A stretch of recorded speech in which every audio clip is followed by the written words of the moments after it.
abans, avui parlaré de reciclatge, però del reciclatge com a part integradora de la vida. No com feu vosaltres, aleatòriament i creant un garbuix de recipients i porqueries, no.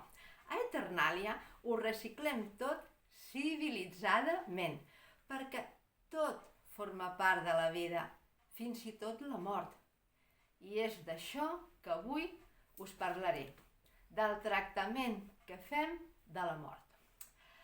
Primer que res, diré que aquí, com a prova de civilització avançada, hem aconseguit morts de residu zero, 100% reciclables. A aquest efecte hem creat una planta de reciclatge de matèria viva, que és el lloc on s'adrecen les persones que estan a punt de morir amb la finalitat de reciclar-se. Malauradament no us puc explicar gairebé res del funcionament d'aquest invent, perquè per tal que aquest moment tingui tota la intimitat i la màgia que li correspon, el que passa allà dins queda allà dins, i quan surten han perdut la memòria i el record. L'únic que sabem del cert és que aquest procés de reciclatge dura 3 dies i que les persones, quan són dins, poden triar en quina forma volen tornar.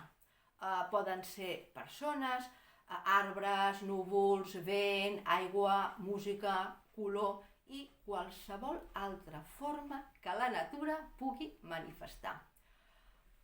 Potser us preguntareu que si canvien d'aspecte seran irreconeixibles, però fins i tot això ho hem solucionat amb els retrobadors, que venen a ser una mena de mags amb uns poders especials atès que han passat per moltes vides i es dediquen a buscar els parents i amics que han traspassat.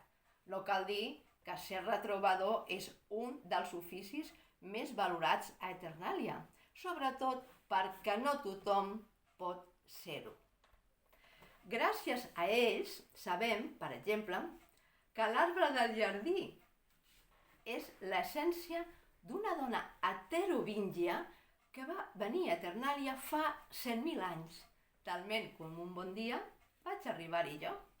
Bé, com a curiositat, diré que aquí també tenim ciberatacs.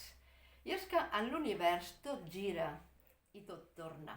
Ara està de moda el retrobasing, puta influència de l'anglès, com veieu, que consisteix a fer-se passar per un retrobador per aconseguir certs privilegis. Aquí no utilitzem diners. Com a cas famós tenim el d'un fals retrobador que va fer creure a una dona que una gallina era el seu avi. Afortunadament, el nostre sistema de detecció de farsants està tan avançat que el van enxampar de seguida. Ara, com a càstig, haurà d'anar al planeta Terra a fer de triler. I fins aquí les notícies. Ara llegiré un correu que ens l'envia una tal Issa i pregunta si podem fer arribar la pluja a Catalunya. Mira, Issa, la situació de sequera que esteu patint és la conseqüència natural de la vostra absoluta falta de seny.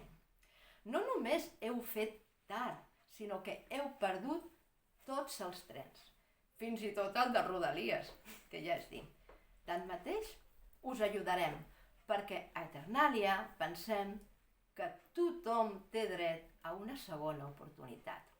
Mireu, primer que res us heu de preguntar per què no plou, per què del cel no raja aigua. La resposta, estimats humans, és ben senzilla. El cel està embussat. Per tant, tot el que necessiteu per fer arribar la pluja és un estri com aquest, un desembussador.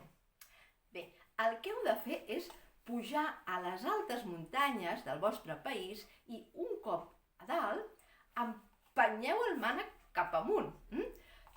Fem pressió per tal que la ventosa pugui fer el buit i desembussi la canonada de la pluja.